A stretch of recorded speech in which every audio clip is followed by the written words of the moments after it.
Damas y caballeros, bienvenidos seáis a Alma y Rebelión. Hoy con un tema crucial, la prehistoria. Esos sucesos interminables, difíciles de descifrar. Y así espero acompañaros solamente con esta voz y esta imagen fija, mientras usted hace quizás cualquier otra cosa que no sea mirar esta pantalla. Y así con toda dulzura, el sentimiento de servir al conocimiento y la virtud de un análisis profundo, vamos a abordar este tema apasionante que lo rodea todo, porque de ese pasado primitivo, ancestral, surgen muchísimas vertientes, nacen muchas ideas que utilizamos en la filosofía, en la manera de entender la vida, en la manera de entender el comportamiento humano. Y la primera premisa, la primera condición que pongo para comenzar este debate es con fuerza y como no podía ser de otra manera,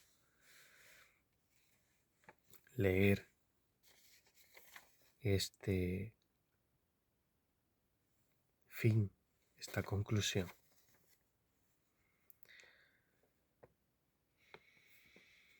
La idea del humano como primer recurso más valioso. El humano, el recurso más valioso. La materia prima inicial.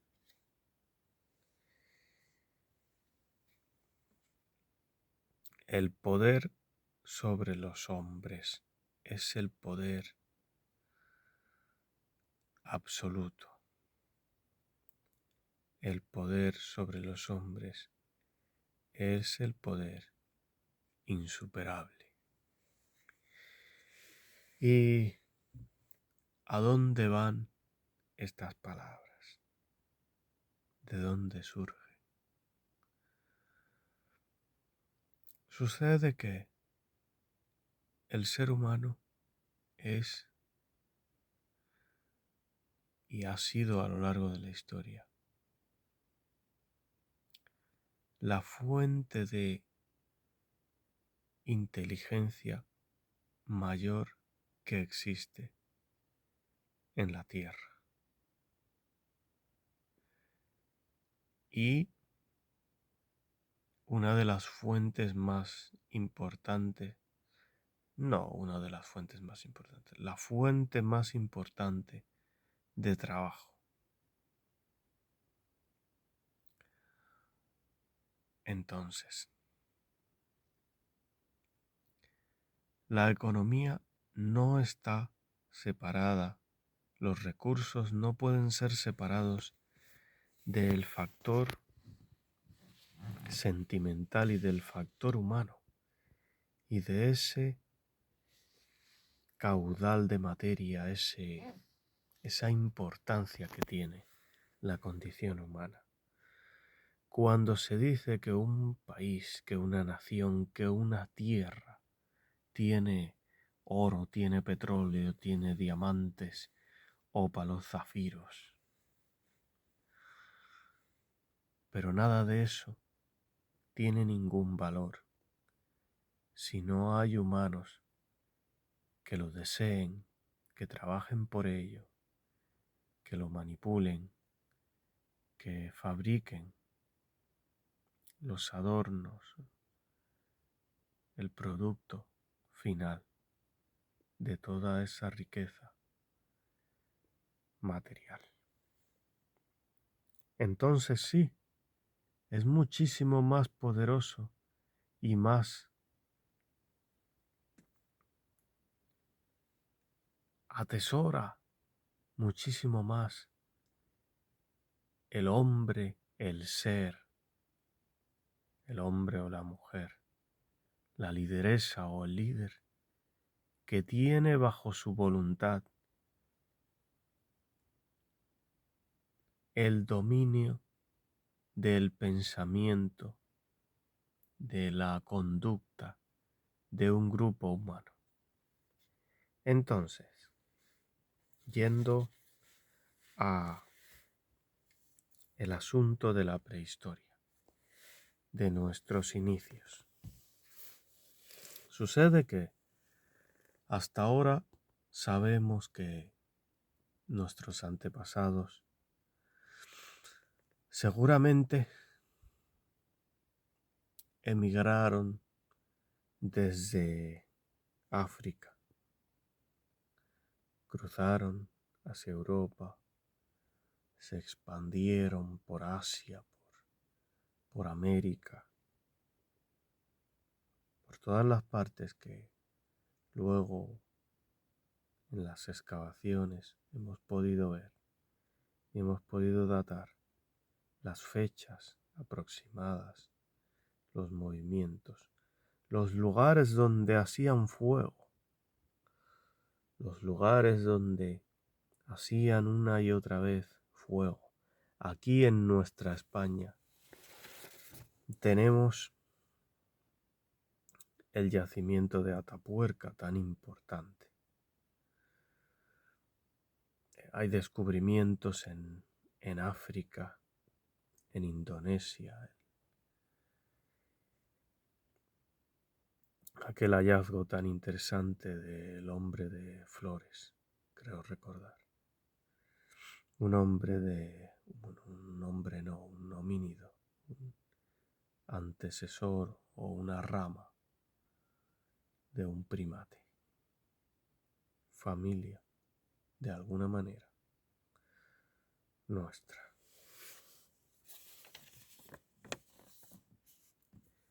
Y sucede que esas poblaciones se expandieron a lo largo de tantísimos miles y miles de kilómetros, tierras frías, heladas, hostiles. Y a todo ello consiguieron sobreponerse, con grandes pérdidas, claro. Es muy interesante también que al parecer, yo no lo he visto con mis propios ojos, pero se tiene la seguridad de que en muchísimos yacimientos arqueológicos hay indicios muy claros de canibalismo, de que nos hemos devorado a nosotros mismos durante muchos años.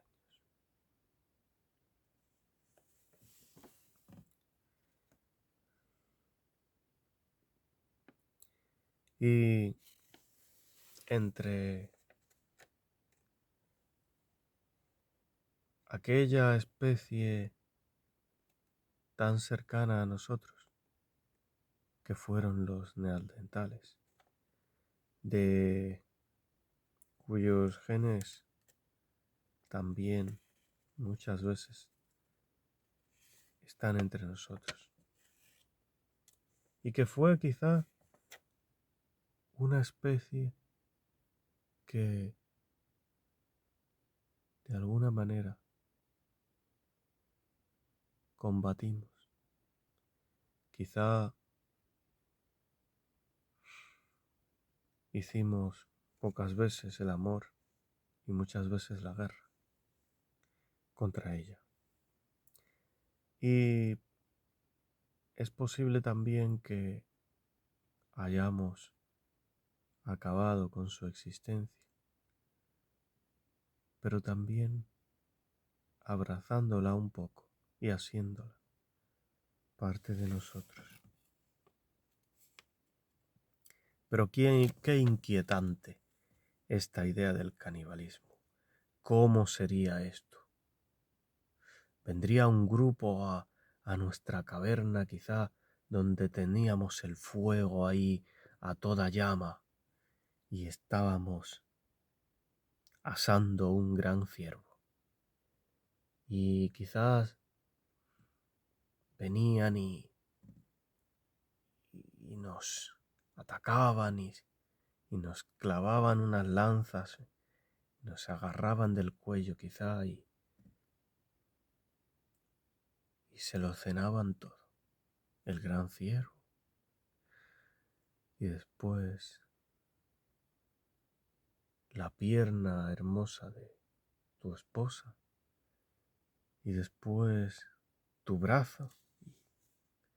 Y así sucesivamente. ¿Cómo sería?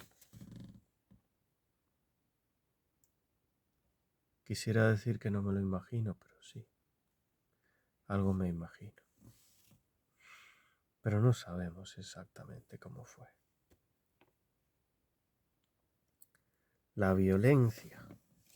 Hay también muchos indicios de violencia entre nuestros antepasados. Muchos indicios de violencia. Ya hacíamos la guerra. Ya nos matábamos. ¿Cómo sería un psicópata de aquella época? Tengo la más sana curiosidad. ¿Cómo sería un psicópata de aquella época? Y como curiosidad, también decir que por aquellos tiempos, África, el norte africano, el norte occidental africano, estaba unido con la península ibérica. Unido con la península ibérica. Podía uno ir andando desde el sur de África y llegar al norte de Europa y quizás a lo más extremo de Asia. Depende a qué puntos y si se cruzaba el mar y cuán lejos, mar adentro. Pero esas guerras que librábamos,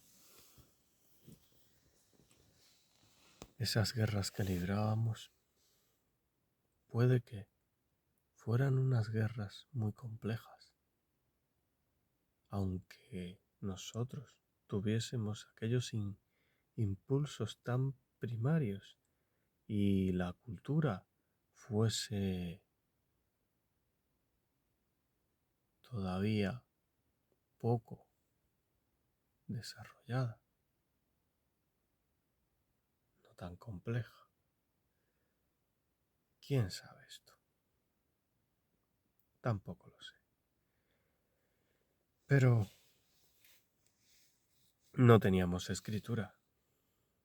En principio, no teníamos escritura.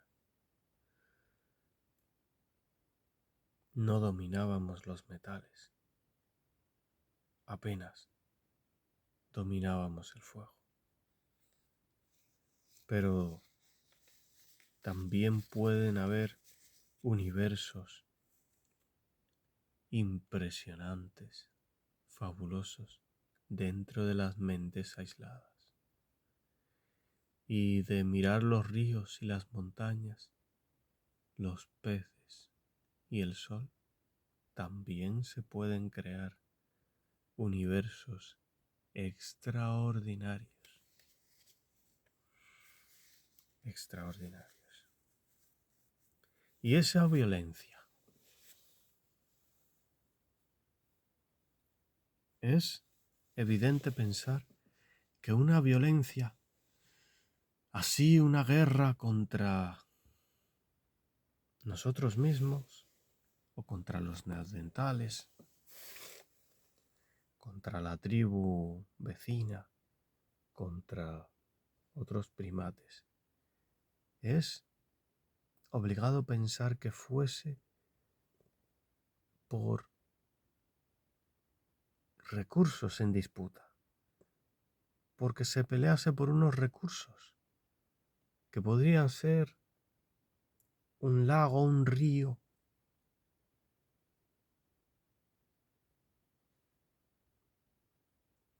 un bosque frondoso y atiborrado de frutos rojos.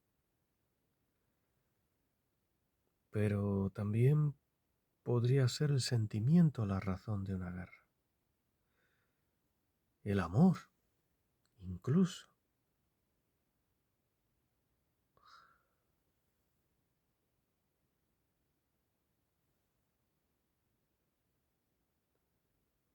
O el amor fue la excusa para atajar esos recursos. Pero aquí un inciso económico, una idea punta de lanza de estas que hacen a Alma y Rebelión ser algo diferente. Los recursos, el agua, los frutos, las grandes bestias, los mamuts, los elefantes para cazarlos, los bosques, los grandes antílopes, los grandes mamíferos para cazar. Pero el humano, el sapiens, ya es lo suficientemente importante, es lo más importante como materia para atesorar una riqueza, un dominio del poder. Los humanos constituyen la primera razón de riqueza.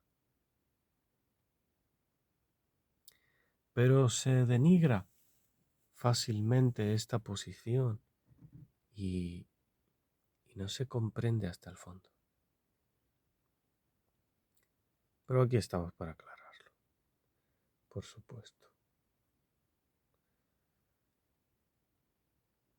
Un humano puede trabajar, puede crear una familia, puede absorber una cultura, puede ser adoctrinado, puede ser conducido a batalla, a la guerra, al asesinato. Puede ser un esclavo.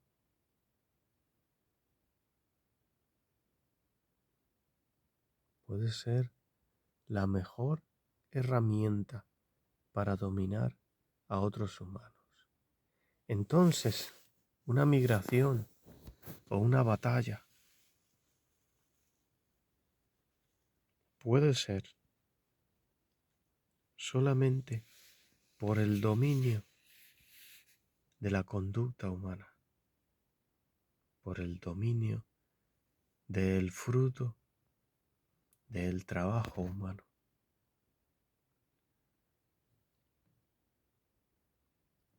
Y así esta explicación, esta condición puede cambiar todo el análisis.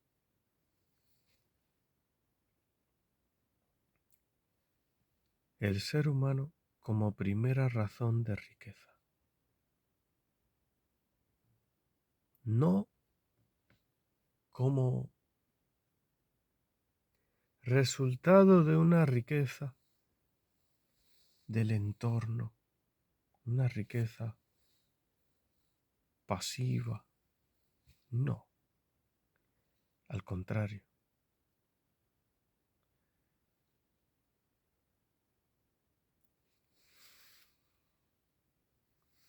¿Quién se beneficia?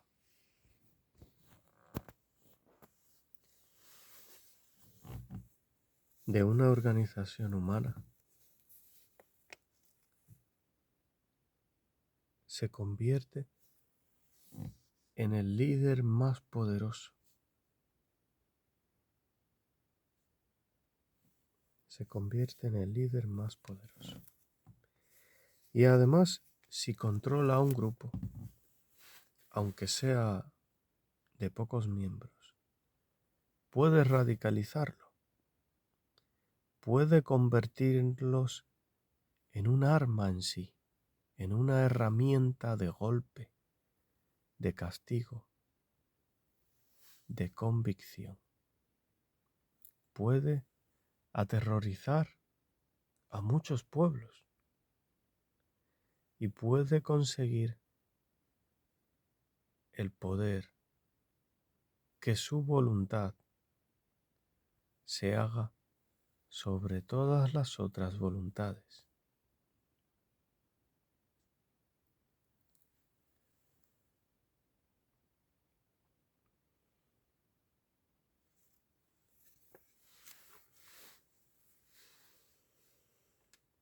Así concluimos este primer análisis sobre la prehistoria, periodo hermosísimo para saborear con los tonos y las notas y los colores mágicos de la historia. Nuestra guía para no morir así, sin un sentido superior. Muchísimas gracias y buenas noches.